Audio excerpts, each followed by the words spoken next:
සිතුල්පව්ව විහාරයේ අසල ගාවිට නම් ගම පුස්සදේව යෝධයාගේ උපන් ගමයි.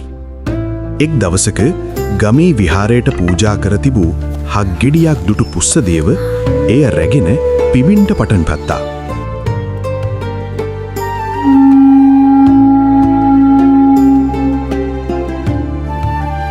එවිට විශාල හඬක් නැගුණා. ඒ නැගුණු හඬට මිනිසුන් මෙන්ම වනයේ සිටි සත්වයෝද බයට පත්වුණු බව සඳහන් වෙනවා.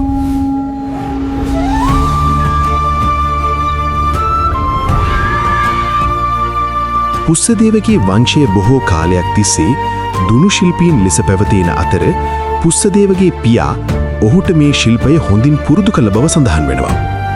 පුස්සදේව දැක්වූ දස්කම් ගැන කාවන්තිස්ස රජතුමාට ආරංචි වුණු නිසා ඔහුව සිය සේනාවට බඳවා ගනු ලැබුවා.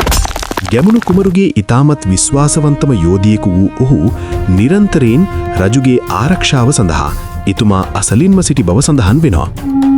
එලාර රජු සමග කළ සටනේදී හක්ගෙඩියෙන් පිබ ප්‍රතිවාදී සේනා බියගැන් වූ පුස්සදේව දුනු ශිල්පේනුත් විශේෂ ලෙස දස්කම් දැක්වූ බව සඳහන් වෙනවා.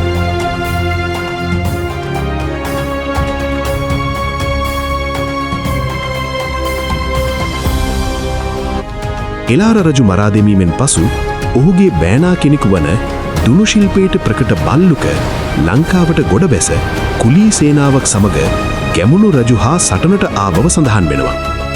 එහිදී බල්ලුකයා ගැමුණු රජුහට ඊතලයකින් විදීමට උත්සාහ කිරීමේදී එය දුටු පුස්සදේව යෝධයා විසින් බල්ලුකයාගේ කටට ඊතලයකින් විද මරා දෙමු බව වංශකාතාවල සඳහන් වෙනවා. යුද ජයග්‍රහණයෙන් පසුව පුස්සදේව යෝධයාට පල්ලෙබැද්ද ප්‍රදේශයෙන් ගම්වරයක් හිමි වුණා. ඉන්පසුව ඔහු එම ප්‍රදේශයේ සංකපාල නම් විහාරයේ ගොඩනැගූ බව ජනප්‍රවාදවල සඳහන් වෙනවා.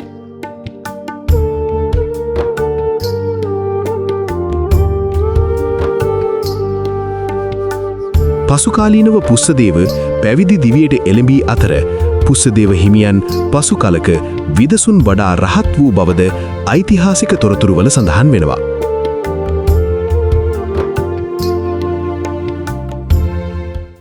පුස්සදේව රහතන් වහන්සේගේ භෂ්මාවශේෂ තැන්පත් කර ඉදික වූ දාගැබක්ද සංකපාල විහාරයේ සමීපයෙහි පිහිටා තිබෙනවා. වර්තමානයේ එම දාගැබ පුස්සදේව දාගැබ නමින් ප්‍රසිද්ධ වූ පවතිනවා.